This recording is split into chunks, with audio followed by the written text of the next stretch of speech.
tap into your most original thinking, organize your ideas, and create the opportunities to launch your creative work. Unlocking your world of creativity with best-selling author and brand innovator, Mark Stinson. Welcome back, friends, to our podcast, Unlocking Your World of Creativity. And what can we learn from the life stories and experiences of wicked smart leaders? Well, moreover, what can we learn from the wicked smart guy who interviews those wicked smart people? And that's our guest today, Matt Shields. Thanks, Mark. Thanks for having me. Well, I stole the wording from Matt's opening of his podcast, Pass the Secret Sauce. Nearly 2 years ago, I had the pleasure of being interviewed by Matt, and now we're turning the tables. Matt, you have really, over the last couple of years, built this podcast into something really fun. What are some of the highlights of the lessons learned from these leaders, executives, and entrepreneurs?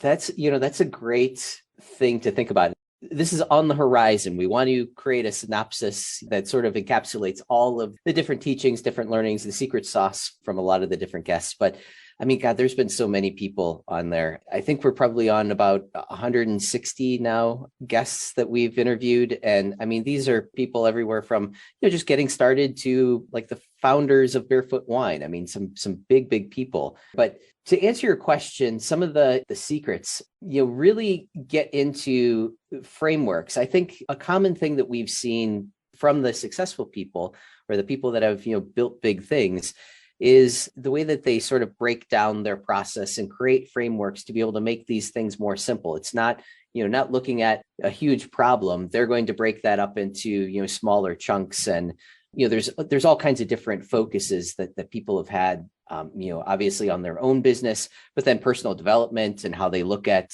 their own lives and what they're doing in their own lives and how they want to improve.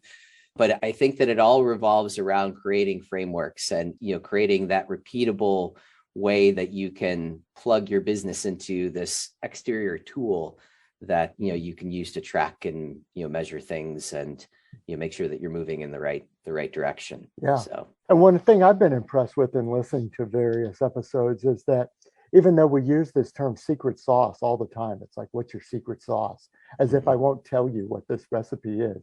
Your guests are very forthcoming to tell you what those frameworks, those steps and methodologies are. Here's my technique. Here's what worked for me.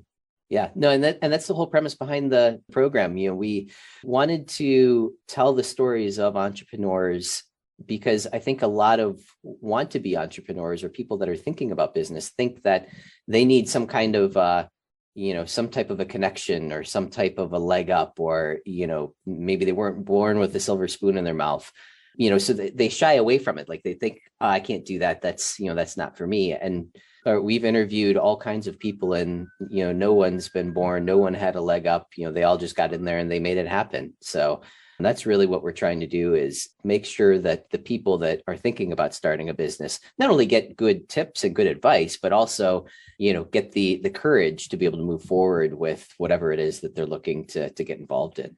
Yeah, it's so interesting. So many, creative types like us, Matt, think, boy, if I only had this investor or, some other light bulb creative idea, then I would be successful. But rather, no, you need the frameworks. Yeah. Not only that, but you need the action too. You need to get out there, and failure is not what it's cracked up to be, right? A lot of people shy away from it. I can't fail. I don't want to fail. We've been taught, growing up that failure is bad, but failure is learning. If you don't try, if you're not failing, you're not trying, right? I mean, that's a quote that has been said many times before. So, but I fully agree with that. I think, you got to get out there and, give it a shot and see what sticks. So. Yeah. Well, and you've set an example for that. So not only are you talking to these entrepreneurs and executives, but you're applying this to your own companies. You founded a company, Virtus Technology. You're doing a lot of these sustainable business solutions, but also more recently, Significan, a community building activity. I'd love to think about what processes and frameworks you've been building. So with Virtus, that basically is what we do in that company. So we'll go into other companies and we'll digitize their current process. And then we create the software that is going to to run that specific company. So, when you talk about frameworks, getting in and basically distilling a company down into, this is this thing, and, you need all of this information in order to be able to pass it to this person, and this person does something else with it. And so we kind of break the company down in pretty good detail to be able to, create that type of a system. And one of the things that people always ask is, where do we start, right? We've got this big company. We've been around for 30, 40 years, whatever it is. Where do we start? How do we create this digital transformation in our company? One of the frameworks that we've developed is, and I don't know if we actually developed this or this was something that we learned along the way, but you basically create sentences. So everyone in the company, you give this framework, this fill in the blank sentence, and everyone goes through, and normally the things that are written down first or documented first, those are probably the things that are top of mind and the things that always are coming up. They're always dealing with, that's so annoying, right? Or that's always a problem. And as you get down further in that list, then it gets a little bit more diluted and maybe not quite as important. But the sentence is, as the X, I should be able to Y so that I can Z, right? Mm-hmm. So, as the CEO, I should be able to look at reports so that I can understand how the business is running, right? And obviously that's a very, very obvious but it's example. very real world. Yeah. But if you go through your company, and again, some people want to go through the whole company, some people just want to do, the executive suites, some people start in shipping, whoever is going to be involved in this or whatever that module is that you're building, if you give everyone that sentence and you have them document that, that's sort of step one, right? I mean, that's the first step in creating your digital transformation strategy. That's one of the frameworks that we've learned in the technology side of things, and we're applying that to, like you said, to the real estate investing side of things too. So yeah, and how's that working in terms of? It sounds like it's both the real estate, the sort of hard, house, multifamily apartment, but also the service and the community care of those properties. Yeah. So we take a very unique approach in property management. So we have our arm that we invest with, and then we also have our own property management company. So we were owner operators of our buildings. So we take almost like a concierge type service toward running our communities. We really try to increase the service. There's a long story behind all of this, but really this boils down to treating people with dignity and respect, which you think, that's pretty obvious, right? But a lot of property managers, property management companies, don't really approach it that way. They think, you're just a number. If you can't pay the rent, we'll find somebody else, get out and we'll pay or we'll have somebody else rent that home. So we take it a little bit different, where we try to break down the landlord tenant dynamic, and we use different names when referring to all of these different stakeholders, we'll say. So in our communities, we don't have tenants, we have members. We're obviously building communities. We don't have leasing agents. We have membership coordinators. Basically, people are applying to be members of our community. So this can go on and on. There's all kinds of different services and ways that we promote ourselves and promote that service differently. And what ends up happening is people feel it's a different connection. People feel like that, again, we're breaking down that typical landlord tenant dynamic, and people feel like we're there for them. We help them, with whatever it is that they're, needing help with. Obviously, we're fixing things, but obviously, we just went through COVID, and a lot of people had issues with paying their rent. So we got in and helped them, fill out paperwork and go down that path. Again, just really trying to serve them and solve anything that we possibly can to make their lives better. That's really what we're trying to accomplish in all of our communities. So it's so interesting. When you started out, I thought, well, that's kind of semantics. That's kind of nomenclature spin. We're not property managers, we're member service, coordinators. But as you went along and you were describing the examples, especially during COVID, when people were struggling maybe to pay the rent or to take care of their families. It did maybe give a guidepost to a different dynamic, it sounds like, that we weren't there to manage the property. Yep. We were there to serve our members, our neighbors. Exactly. And we look for that. And again, big on going through and establishing our core values. When we started those companies, we went through and established our core values. And that's actually where the name came from, Significan. The first core value is find significance. So we want everyone to feel significant in every interaction that we have with them. So we're trying to find and provide that significance to everyone with every interaction. So we thought, again, that was number one. That was our most important thing. And we thought, that's a great name for our company, right? We'll name ourselves Significant. So we started laying out the logo, and I was using a scripted font to lay this all out. And all I could see was I can't at the end, significant. So I was like, well, that doesn't sound right. Let's get rid of that. So got rid of the T. So now we're I can. So it's significant. Again, that is our first top core value. That's our priority. We're trying to make sure that everyone feels like they belong, feels like they have significance. And again, it's not this, landlord tenant dynamic where, whatever I tell you is what you do. And that's, that's the end of it. So, well, maybe we can connect the dots and circle back to the digital transformation piece, because oftentimes I think we think of the digital transformation of a company as streamlining the operations part. How has digital sort of supplemented or enabled this more service-oriented side of the business, not just the operations side? I mean, I think you're spot on with, optimizing the business, because a lot of it is about trying to eliminate as much of the waste, wasted time, wasted energy. Maybe you're doing these activities that aren't necessarily needed to be able to accomplish whatever your outcome is supposed to be. When we started Significant, and I should also say too, we also hired a mentor who had these values and these processes in place over the course of 20 years. And we've kind of taken those ideals and, brought it into our way of doing things. With the digital transformation company, we're able to basically evaluate how people are flowing through that process. And wherever there's friction, that's where we say, hey, how else can we do this, right? As the membership coordinator, I should be able to do this so that I can have this outcome, right? We instill that in all of our people so that they're always asking that, they're always innovating, they're always on the lookout for things that may not be running correctly or maybe causing that friction at some point, whether it be for them or if maybe it's for a member. We're always trying to, sort of stomp out or change that process if it's creating issues for anyone, anywhere in that process.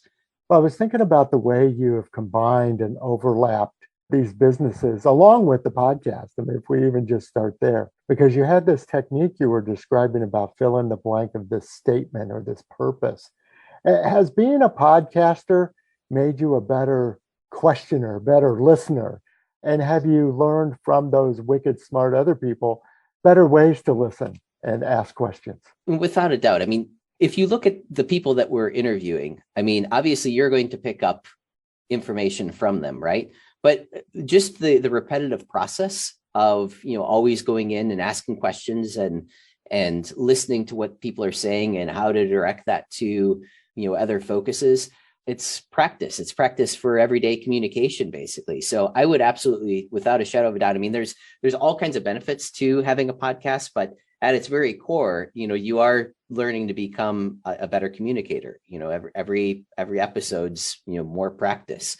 Who knows what's going to come up, and obviously there's different structures and all of that. I have a podcast very similar to this where it's very conversational. So wherever it goes, that's where it goes, and you're just trying to extract as much information as you possibly can. So yeah, I think that having the podcast definitely filters in, into everything that anyone does in life. Again, the communication is key. Obviously, you're communicating with everyone, every day.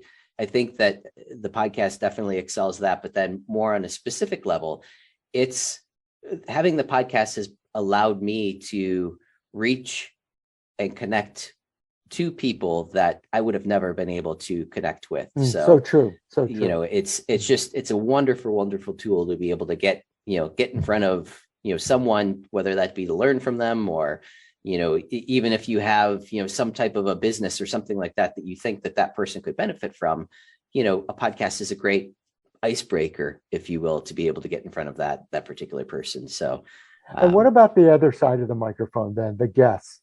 I think a lot of people listening to my program here would say, hey, I'd love to have a podcast sometime, but it's more commitment than I can take on. But I would love to guest. Mm-hmm. I'm an author, I'm a songwriter, I'm a restaurateur, somebody who could benefit from being on shows. What makes a good guest from your standpoint? Oh, that's a really good question. I mean, obviously, for us, it's always focused on business, right? So the more success that you've had in business, the better. The more chances that you've taken, and again, failures that you've had, I feel like that's a better, more well-rounded person. Like if you smile, because somebody listening would say, wait, you want me to go on a show and tell about my failures, my shortcomings, and my losses? Yeah, absolutely. That's where all the learnings happen, right? I mean, that's where the magic really is, we tried this and it failed miserably. As long as no one dies, it's not that big of a deal, just learn from that and then move on, make your tweaks and continue on your way. And, even if the company fails completely, you still learned along the way of things, not what not to do. So yeah, I completely, I love when people come on and talk about, some of the things that didn't work for them. And then, of course, those people are going to also have the successes, and then we get into that as well. So yeah, well, because it's always, here's the mistakes I made and the lessons I learned from them. Yep. That maybe turned it around. Yeah. Exactly. Yeah. Well, listeners, my guest is Matt Shields. He's the host of a great podcast called Pass the Secret Sauce, but he's also the founder and CEO of two great companies, Virtus Technologies and Significan LC. So, Matt, you're living and working in Akron, Ohio. And, we have a global podcast here, and we always claim to go around the world to find the best ideas. And here we are in Akron, Ohio. So burst a bubble for us. Correct a misconception that some of us might have about building a business and building a life in Akron, Ohio. Wow, another good question. So Akron it's a smaller, so Akron's just south of Cleveland, Ohio, and Cleveland, Ohio gets a bad rap, it has for years. Cleveland is a fantastic area. I mean, the cost of living is very, very affordable here. The people are amazing, great work ethic, just really, really good hearts here, I guess you can say. And Akron's just sort of a smaller version of that. It's about a half hour or so south of Cleveland, home of LeBron James. Everybody's heard of him, obviously. But I think one of the things that people don't necessarily recognize about Akron is that it's a city where there's a very, very diverse number of different types of people, right? So you've got a lot of ethnicities and different pockets of different ethnic groups here, and they all sort of melt together right in the middle, which is kind of where I'm at right now, is in the office, which is kind of right in the center of that melting pot. So it's a great way to be able to get a lot of different perspectives and a lot of different life views from different people. Everybody has their own path that they've walked to get to this point. It's been really, really good. Like if you go to someplace like San Francisco, right? Everybody's in the tech scene, and it's the same thing. Everybody's trying to do basically the same thing. Here it's sort of all over the board. There's all kinds of different people doing different things, focusing on different things. So it's cool. And what about what's in the future for you, Matt, in terms of looking over the horizon, building and capitalizing on new ideas, and maybe pulling ideas forward that you've had from some of your guests? But what are you working on now, and where do you see it going? Yeah. So we actually in the immediate future, we just won another pretty large complex down in Atlanta about a week ago or so. So we're working on closing that. And then we have a training program that we're going to be working on, which basically teaches people the beginning levels of investing in multifamily real estate. A lot of that revolves around vocabulary, right? Again, being a better communicator. If you understand what people are talking about in any given situation about a specific topic, if you can understand the vocabulary and you can, recite that vocabulary back, it creates a situation where, again, you're going to be much, much more able to be successful in whatever that focus is. So our focus is obviously multifamily real estate. So there's a training section to this. And then we also have a deal room so that if you are looking to move into a new area, you're an investor and you want to start investing in a new city, maybe you don't have any connections there or anything like that, we're going to be the connector that's going to help bring those types of people together. And, this is sort of all across the board. If you need contractors, if you're looking for boots on the ground, if you're looking for anything, or maybe you're even interested in investing in specific areas, we can help make that connection to people that are actively looking for deals or doing deals in different areas as well. So those are a few things. And then like I mentioned earlier, we're also going to create the synopsis of, a lot of these frameworks and the learnings from Secret Sauce as well. So it's going to be terrific to see them all together. And, Matt, on our show, we're often, certainly about the confidence to get your work in the world, but also the connections.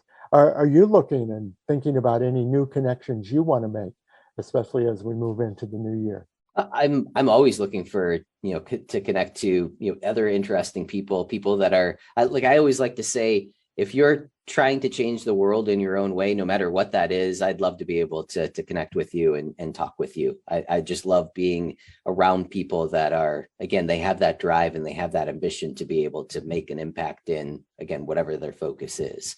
I'd love to be able to connect with anyone who's filling those shoes. Perfect. And what's the best place to find you and follow your work and connect with you? So I'm terrible at social. I do try to be active on Instagram, and it's just Mattew Shields, at Mattew Shields on Instagram. That's probably the best one. LinkedIn, I'm very, very active on there. Again, that's Matt Shields as well. Those are probably the two best places to be able to connect. Wonderful. We'll put all those in the show notes. And I couldn't help but notice as we were talking about connections, we didn't even know each other, 18 months ago, maybe. Yeah. Look on LinkedIn, we have 25 mutual friends. We follow each other's work. We know each other's friends and contacts and neighbors. And I think listeners, this is the idea that, it could start with one conversation. It could start with one coffee, and then who knows where it goes from there, right? Yeah, no, absolutely. It's all about connecting and talking to as many people as possible. Yeah, love it. Well, listeners, take advantage of Matt's insight and experience, and also listen to the podcast, Pass the Secret Sauce. You can also listen online at his website, passthesecretsauce.com. Well, thanks so much for being on the program, Matt. Great catching up with you. Mark, great being here. Thanks for having me. And listeners, come back for our next show. We're going to continue our around the world journeys. We've stamped our passports from Akron to Johannesburg to Paris to San Francisco and Buenos Aires and Vietnam. So we've gone all over the world looking for these creative practitioners who can give us insight into these frameworks. And that's what we're all about. So come back and we'll continue unlocking your world of creativity. See you next time. Unlocking Your World of Creativity with best-selling author and brand innovator Mark Stinson. This program was produced by BSB Media, creators of IntelliKey Leadership Stories, Unlocking Your World of Creativity, and thepeaceroom.love.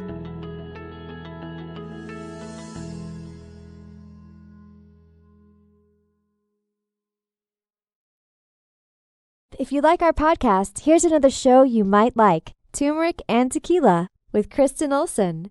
Questioning a better way, one gracefully disruptive conversation at a time. Authentic, aware, influential, and grateful. Look for and follow Turmeric and Tequila